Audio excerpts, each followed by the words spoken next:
ವರ್ಷಕ್ಕೆ ರಸ್ತೆಗಿಳಿಯಲ್ವಾ KSRTC BMTC bus? ಸರ್ಕಾರದ ವಿರುದ್ಧ ಸಾರಿಗೆ ನೌಕರರು ಸಿಡಿದೆದ್ದಿದ್ದಾರೆ. ಮತ್ತೆ ತಮ್ಮ ಆಕ್ರೋಶವನ್ನ ವ್ಯಕ್ತಪಡಿಸಿದ್ದಾರೆ ಸಾರಿಗೆ ನೌಕರರು. ಹೊಸ ವರ್ಷಕ್ಕೆ ರಾಜ್ಯದಾದ್ಯಂತ ಸರ್ಕಾರಿ ಬಸ್ ಬಂದ್ ಆಗೋ ಸಾಧ್ಯತೆಗಳು ಕಂಡು ಬರ್ತಾ ಇದೆ. ಸಾರಿಗೆ ನೌಕರರ ಬೇಡಿಕೆ ಈಡೇರಿಸೋದಕ್ಕೆ ಸರ್ಕಾರ ವಿಫಲ ಆಗಿದೆ. ಜನವರಿ ಮೊದಲ ವಾರದಲ್ಲಿ ಪ್ರತಿಭಟನೆ ಮಾಡಬೇಕು ಅಂತ ಸರ್ಕಾರಿ ನೌಕರರು ನಿರ್ಧಾರ ಮಾಡಿದ್ದಾರೆ. ಮೆಜೆಸ್ಟಿಕ್ನಲ್ಲಿ ಕರಪತ್ರ ಹಂಚಿ ಸಾರಿಗೆ ನೌಕರರಿಂದ ಮನವಿ ಸಲ್ಲಿಸಲಾಗಿದೆ. ಕಳೆದ ಬಾರಿ ನೌಕರರ ಜೊತೆ ಸಿಎಂ ಸಿದ್ದರಾಮಯ್ಯ ಸಭೆ ಮಾಡಿದ್ರು. ನೌಕರರ ಬೇಡಿಕೆ ಈಡೇರಿಸುವಂತೆ ಸಿಎಂ ಸೂಚನೆ ಕೊಟ್ಟಿದ್ರು. ಸಚಿವ ರಾಮಲಿಂಗಾರೆಡ್ಡಿ ಜೊತೆಯೂ ಕೂಡ ಸಾರಿಗೆ ನೌಕರರ ಸಭೆ ನಡೆದಿತ್ತು. ಆದರೆ ಆ ಸಭೆ ವಿಫಲ ಆಗಿತ್ತು. ಹಿಂಬಾಕಿ ವೇತನ ಪರಿಷ್ಕರಣೆಗೆ ಸಾರಿಗೆ ಸಚಿವರು ಒಪ್ಪಿರಲಿಲ್ಲ. 2 ವರ್ಷದಿಂದ ಸಾರಿಗೆ ನೌಕರರ ವೇತನ ಪರಿಷ್ಕರಿಸಿಲ್ಲ. ಹಾಗಾಗಿ ಬಸ್ ಬಂದ್ ಮಾಡಿ ಅನಿರ್ದಿಷ್ಟಾವಧಿ ಮುಷ್ಕರಕ್ಕೆ ಸಾರಿಗೆ ನೌಕರರು ಕರೆ ಕೊಟ್ಟಿದ್ದಾರೆ. ಸಾರಿಗೆ ನೌಕರರು ಹಾಗೂ ಸರ್ಕಾರದ ನಡುವಿನ ತಿಕ್ಕಾಟ ಯಾಕೋ ಮುಗಿಯುವಂತಹ ಲಕ್ಷಣ ಕಾಣಿಸ್ತಾ ಇಲ್ಲ.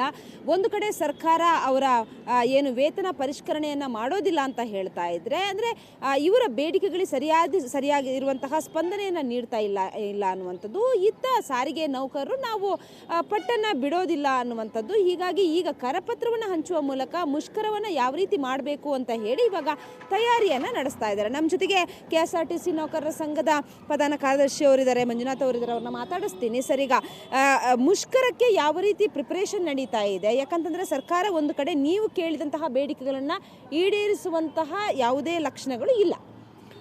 ಈ ರಾಜ್ಯ ಸರ್ಕಾರ ಅಧಿಕಾರಕ್ಕೆ ಬಂದ ನಂತರ ನಾವು 3 ಬಾರಿ ಮುಷ್ಕರದ ನೋಟಿಸನ್ನು ರಾಜ್ಯ ಸರ್ಕಾರಕ್ಕೆ ಕೊಟ್ಟಿದ್ವಿ. ಮುಖ್ಯವಾಗಿ ಮೇಡಮ್ ಅವರೇ, ನಮಗೆ ಅವ್ರಿಗೆ ಇರ್ತಕ್ಕಂಥದ್ದು 38 ತಿಂಗಳ ಅರಿಯರ್ಸ್ ಕೊಡಬೇಕು. ಅದು ನೌಕರರು ಕೆಲಸ ಮಾಡಿದರೆ ನಾವು ಸರ್ಕಾರದ ಮೇಲೆ ಬಿಟ್ಟಿದ್ದೀವಿ, ಅಂದರೆ ಮ್ಯಾನೇಜ್ಮೆಂಟ್ ಮೇಲೆ ಬಿಟ್ಟಿದ್ದೀವಿ. ಇನ್ನೊಂದು 1/1/24ರಿಂದ 4 ವರ್ಷಕ್ಕೊಮ್ಮೆ ವೇತನ ಪರಿಷ್ಕರಣೆ ಆಗಬೇಕು. ನಾವು ಡಿಸೆಂಬರ್ 2023 ಎಲ್ಲ ಸಂಘಗಳು ಬಿಡಿಯಾಗಿ ಬೇಡಿಕೆ ಪತ್ರ ಕೊಟ್ಟಿದ್ದೀವಿ.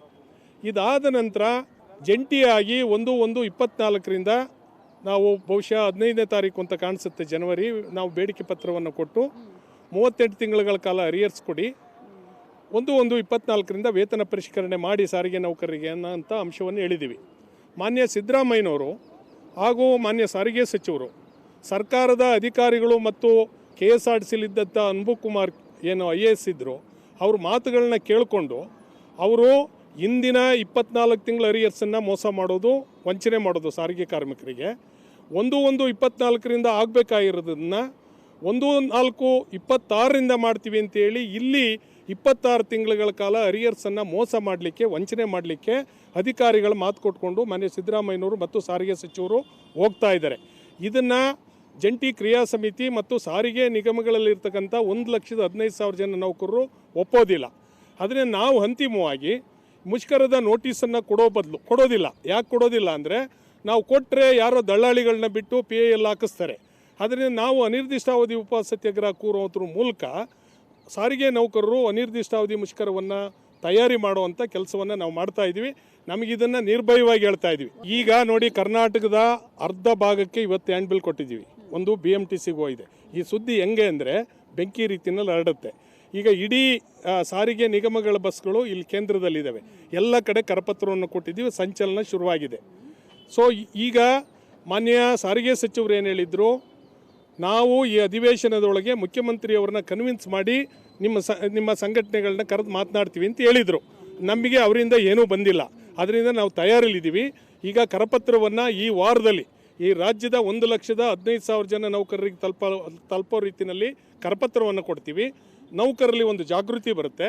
ಇದಾದ ನಂತರ 3 ಸಮಾವೇಶಗಳನ್ನ ಮಾಡಿ ಅಲ್ಲಿ ಮುಷ್ಕರದ ಕರೆ ಅಂದರೆ ನಾವು ಅನಿರ್ದಿಷ್ಟ ಉಪವಾಸ ಕೊಡ್ತೀವಿ. ನಾವು ನೋಡಿ, ಸಾರಿಗೆ ನಿಗಮಗಳ ನೌಕರರು ನಾವೇನು ಪಾಪ ಮಾಡಿಲ್ಲ ಈ ರಾಜ್ಯದಲ್ಲಿ. ಅವರು ಎಲ್ಲರಿಗಿನ್ನ ಅತಿ ಹೆಚ್ಚಿನ ಶ್ರಮಪಟ್ಟು ಕೆಲಸ ಮಾಡ್ತಕ್ಕಂಥ ನೌಕರರು.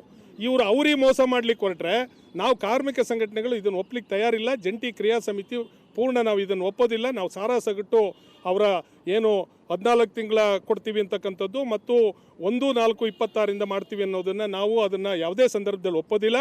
38 ತಿಂಗಳ ಕಾಲ ಅರಿಯರ್ಸ್ ಕೊಡಬೇಕು. 1/1/24ರಿಂದ ವೇತನ ಪರಿಷ್ಕರಣೆ ಆಗಬೇಕು. ಈ 48 ತಿಂಗಳು ಸಾರಿಗೆ ನಿಗಮಗಳ ನೌಕರರಿಗೆ ಅವರು ದುಡ್ದು ಹಣ ಕೊಡೋದಿಲ್ಲ ಅಂದರೆ ಇವರು ಸಮಾಜವಾದಿ ಮುಖ್ಯಮಂತ್ರಿಗಳು ಅಂತ ಹೇಳ್ತಾರೆ. ಇವಾಗ ಸಮಾವೇಶ ಯಾವಾಗ? ಸಮಾವೇಶಗಳನ್ನ ನೆಕ್ಸ್ಟ್ ಇದು ಕರಪತ್ರ ವಿತರಣೆ ಮಾಡಿದ ಒಂದು ವಾರದೊಳಗೆ ನಾವು ಅದನ್ನ ನಿರ್ಧಾರ ಮಾಡ್ತೀವಿ ಮೇಡಮ್. ಹೊಸ ವರ್ಷದಲ್ಲಿ ಬಸ್ ಆಗಾದ್ರೆ ಸ್ಥಗಿತ ಆಗುತ್ತಾ? ಹೊಸ ವರ್ಷ ಅಥವಾ ಹೊಸ ವರ್ಷದ ಒಂದು ಮೊದಲನೇ ತಿಂಗಳು ಕಳೆದು ಸಾರಿಗೆ ನೌಕರರ ಒತ್ತಾಯ ಈಗಾಗಲೇ ಏನೋ ತಮ್ಮ ಬೇಡಿಕೆಗಳು ಈಡೇರಲಿಲ್ಲ ಅಂತಂದ್ರೆ ಸರ್ಕಾರಕ್ಕೆ ಬಿಸಿ ಮುಟ್ಟಿಸೋದಕ್ಕೂ ಕೂಡ ಎಲ್ಲ ರೀತಿಯ ತಯಾರಿಯನ್ನ ಮಾಡಿಕೊಂಡಿದ್ದಾರೆ. ಬೆಂಗಳೂರಿನಿಂದ ಕ್ಯಾಮರಾ ಪರ್ಸನ್ ಇನೋಸ್ ಜೊತೆಗೆ ಮಮತಾ ಮರದಾಳೆ, ಏಷ್ಯಾನೆಟ್ ಸುವರ್ಣ ನ್ಯೂಸ್.